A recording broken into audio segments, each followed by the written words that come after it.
highest praise, glory, honor to our loving Savior Jesus Christ. We give double honor to our beloved pastor, evangelist Will de Almeida, and we remember the cherished, blessed preaching and teachings of our dearly beloved honorable pastor, evangelist Will de Almeida, and beloved assistant pastor Lina C. Almeida. Greetings po to our beloved Almeida family, beloved preachers, beloved workers, beloved brethren, and our beloved visitors. Hallelujah. Magandang hapon po sa ating lahat. Hallelujah. Ako rin po yung nagpapasalamat sa mahal na Panginoon sa pagkakataong din ito na kanyang ipinagkaloob upang siya rin po aking pasalamatan, dakilain, alalahanin ang kabutihan niya po sa aming buhay. Magmula po nung kami po ay nakakilala po sa kanya. Maraming salamat sa ating pinakamamahal na Panginoon dahil hanggang sa sumandaling ito, hindi mo po karapat-dapat patuloy po na pinanghahawakan po natin pinakamamahal na Panginoon. Alam niyo po mga minamahal, nung wala pa po kami sa banal na gawaing ito, andyan ang grabing kaguluhan ng aming pamumuhay. Ang aming mahal na Ama, andyan po ang kanyang grabing bisyo rin po sa panginginom ng alak po. Alam niyo po mga mahal, ang buhay po namin noon, napakagulo, grabing kasalatan, hallelujah, dahil yung sahod po ng aming mahal na Ama, napupunta lahat po yan sa kanyang bisyo. Pero napakabuti po natin pinakamamahal na Panginoon. Nagkaroon po ng isang banal na kusada po sa dako ng Baguio.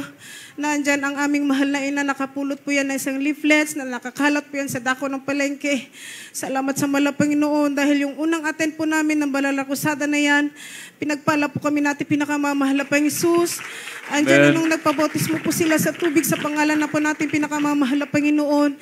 Andyan po na inalis natin pinakamamahal na Panginoon yung bisyo po ng aming mahal na Ama. Abang patuloy po kami na naglilingkod po sa ating pinakamamahal na Panginoon, andyan din po na unti-unting binago po natin pinakamamahal na Panginoon yung sitwasyon po na aming pamumuhay. Andyan po na pinasagana niya po talaga yung aming pamumuhay hanggang sa ngayon. Hallelujah. Talaga napakabuti po natin pinakamamahal na Panginoon na andyan po nga kung siguro po kung wala kami sa banal na gawaing ito, andyan siguro na hindi namin alam kung nasan na po kami ngayon sa sumandaling ito. Pero napakabuti po natin pinakamamahal na Panginoon dahil andyan ang pinakita niya rin po ang kabutihan niya po sa amin. Hallelujah. Ay, nagpapasalamat din po ko sa ating pinakamamahal na Panginoon sa kagalingan din ng aming makaramdaman. Andyan po na maraming beses ko rin po napatunayan na andyan po ang instant healing po na pinagkakalo po natin pinakamamahal na Panginoon. Alam niyo po mga mahal, 3 po yung aking anak.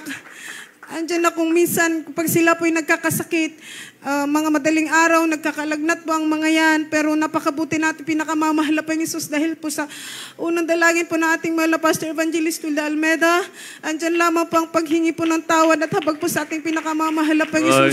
Andyan po talagang kutugunan po natin pinakamamahal na Panginoon. Maging din po, hallelujah, nung na typhoid po yung aking mahal na anak na lalaki. Sa gana akin, hindi ko alam na natamaan na po pala siya ng typhoid.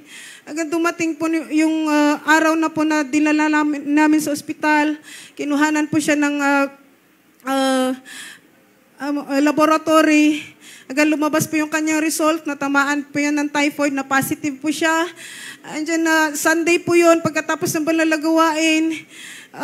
Andiyan na nung nandun po kami sa ospital, andiyan na nagpupuri po kasi ating pinakamamahal na Panginoon na sana maging okay po siya. Dahil nung siya po ay nagkakaroon ng pananakit ng kanyang tiyan, grabe po yan.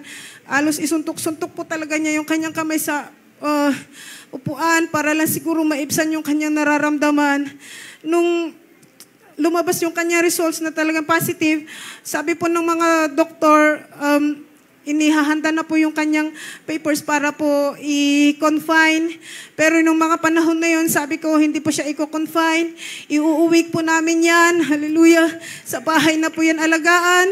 Pinanindigan ko po ang pananampalataya ko sa ating pinakamamahal na Panginoon. Alam niyo po mga minamahal, yung nandun pa po kami sa kwarto na aking mahal na anak, nagsumamo po ko sa ating pinakamamahal na Panginoon. Alos yung pakiramdam po talaga, napigain ko po yung aking puso para magpakumbaba po sa ating mahal na Panginoon. Humingi po ng tawad. Alam niyo po, napakabuti po natin pinakamamahal na Panginoon dahil pagkatapos ko po manalangin, nandiyan ang instant healing po na pinagpapaloob natin pinakamamahal na Panginoon sa Kanya. napakabuti po natin, pinakamamahal na Panginoon sa palalagawain ito. Siya po ay buhay, hallelujah. Nakikinig sa ating mga dalangin, hallelujah. May tainga na nakririnig na, may mata na nakakakita po sa atin, hallelujah. Nagpapasalamat din po ko sa ating pinakamamahal na Panginoon dahil na yung first child ko rin po noon, na-disgrasya po yan. Sa dako po ng abatan, sa dako po ng Benguet.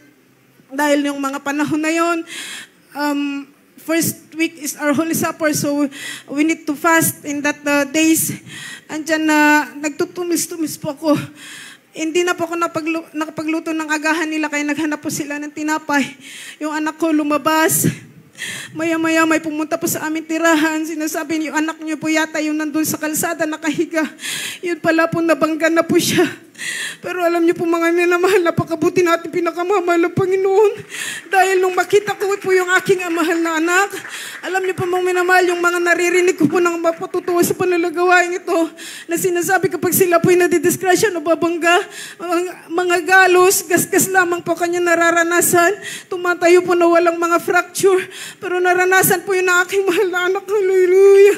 Andiyan, naggasgas lamang po sa kanyang sakong ang kanyang naranasan, although dinala po namin siya sa ospital para ipa-x-ray dahil kailangan po yan ng mga pulis para ma-release din po yung mag-clear yung nakapangga po sa kanya. Hallelujah. Kaya salamat sa ating pinakamamahal na Panginoon dahil andyan ang pag-iingat niya po. Hallelujah. Hallelujah. Sa bawat isa po sa atin. Hallelujah.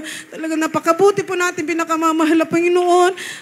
Napakaraming pagpapala natin pinakamamahal na Panginoon. Magmula po nang naglingkod po kami sa Kanya sa unat dalangin at pangunguna po natin beloved pastor, beloved parents in the Lord, hallelujah. Kasalamat sa ating pinakamamahal na Panginoon. At hanggang dito na lamang po, maraming salamat sa malapang Jesus. Patuloy po na kanyang pagpapala ni pinagkakaloob mula po sa pagpapalang financial, physical, lalong-lalo higit po sa spiritual po na pagpapala. At ang lahat po ng kapurihan, pasasalamat ay nauukol lamang po sa ating pinakamamahal na Panginoon Jesus. Amen. Praise the Lord. Praise the Lord. Praise the Lord.